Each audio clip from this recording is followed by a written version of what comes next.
தொகுதி மறுசீரமைப்பு விவகாரம் தொடர்பாக ஆலோசிக்க மார்ச் 5 அனைத்து கட்சி கூட்டத்தை கூட்டியுள்ளார் முதலமைச்சர் ஸ்டாலின். இதுகுறித்த விவரங்களோடு இணைகிறார் செய்தியாளர் பாஸ்கரன். வணக்கம். எந்தெந்த கட்சிகளுக்கு அழைப்பு விடுக்கப்பட்டிருக்கிறது? இந்த கூட்டத்தில் எந்தெந்த கட்சிகள்லாம் உறுதியாக பங்கேற்பதற்கான வாய்ப்புகள் இருக்கிறது? தொடர்பான விவரங்களை பதிவு பண்ணலாம் பாஸ்கரன். இந்திய அரசியலமைப்பு பிரிவு 82 மற்றும் 170 படி ஒவ்வொரு மக்கள் தொகை கணக்கெடுப்புக்கு பிறகும் நாடாளுமன்றம் சட்டமன்றத்துக்கு புதிய இடங்கள் உருவாக்கப்பட்டன.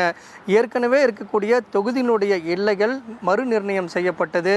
1976ஆம் ஆண்டு வரை மக்கள் தொகை கணக்கெடுப்பின் அடிப்படையில் தொகுதிகள் மறுவரை செய்யப்பட்டது. இதன் காரணமாக தொகுதியினுடைய எண்ணிக்கை என்பது குறைந்தது.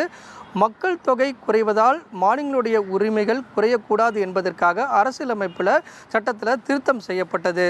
இந்த அடிப்படையாக கொண்டு பார்க்கும்போது 2001ஆம் ஆண்டு மக்கள் தொகை கணக்கெடுப்பின்படி 2008ஆம் ஆண்டு தொகுதிகள் மறுவரை என்பது மேற்கொள்ளப்பட்டது. 2011ஆம் ஆண்டு மக்கள் தொகை கணக்கெடுப்பு என்பது வீடு வாரியாக வாழ்வாதார அடிப்படையில் மக்கள் தொகை கணக்கெடுப்பு என்பது முழுமையாக நடத்தப்படுவதன் காரணமாக தொகுதி மறுவரை என்பது மேற்கொள்ளப்படாத நிலை இருந்தது. மீண்டும் மக்கள் தொகை கணக்கெடுப்பின் அடிப்படையில் 2026ஆம் ஆண்டுக்கு பிறகு தொகுதிகள் மறுவரை செய்யப்படும் என்று மத்திய அரசு தெரிவித்திருக்கிறது.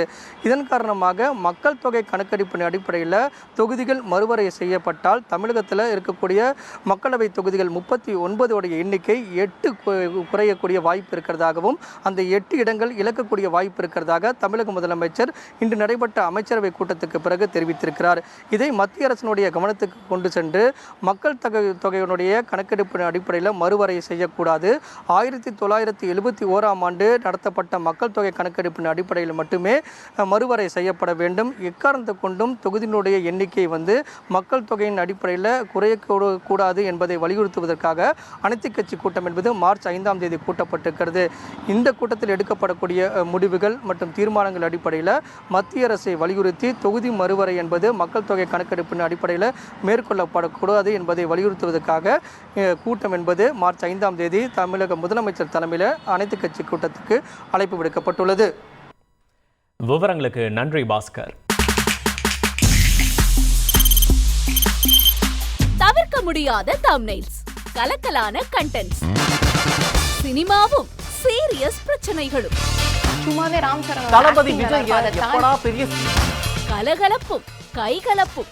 Me too love you. Thank you அவர்களை மாஸ் ஏத்துறது ஏற்ற தெரிக்குதுனாலே டன் தான். பிரேக்கே இல்லாமல் பிரேக்கிங் நியூஸ் சொல்லும் தந்தி டிவி ஆப். இன்ஸ்டா தலைமுறை வரை இறங்கி அடிக்கும் தந்தி டிவியின் டிஜிட்டல் எக்ஸ்க்ளூசிவ். பாடி காமிச்சீங்க, அது அதை விட மோசம். இல்ல பாடி காமிச்சீங்கன்னா அது இன்னும் வெரி பேட். தந்தி டிவி ஆப்பை இலவசமா டவுன்லோட் செய்யுங்க. ஃபாலோ பண்ணுங்க, சப்ஸ்கிரைப் பண்ணுங்க, என்ஜாய் பண்ணுங்க.